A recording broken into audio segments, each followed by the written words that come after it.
parlàvem de les barricades, una de les principals estava a les voltes de Sant Bernardí, i darrere donava pas al carrer Sant Rafel, i allí és on es va refugiar en un bar, va muntar el seu quartel general o estat major, diríem els anarquistes, de Solidaritat Obrera, i allí és des d'on més o menys dirigien,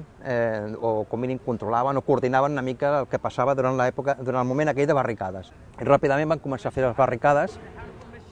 i la majoria d'elles eren portades fins i tot per les prostitutes, algunes d'elles molt conegudes, amb petits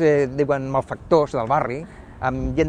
dones, amb mestresses de casa, tothom, es van posar a tots a fer barricades tancant el barri, que era un costum, no? I en quin carrers es posaven? Tancaven, per exemple, Bretxa Sant Pau allí, tancaven Rambla, tancaven Sant Antoni, tancaven Pelai, tancaven Hospital, i quedava el barri tancat.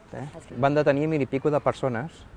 a Barcelona 1.500, crec, dels quals en principi van condenar a mort a uns 17, dels quals van matar 5, van afusellar 5 a Montjuïc, sí. L'Andrei Ferrer i Guàrdia, que va ser el més conegut, a més el Ferrer i Guàrdia el van afusellar després d'una campanya internacional, vull dir que va haver moviment, no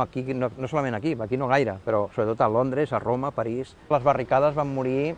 més de 100 treballadors, o sigui, que no es diu, n'hi ha uns fusellats, però més de 100 persones van morir defensant les barricades.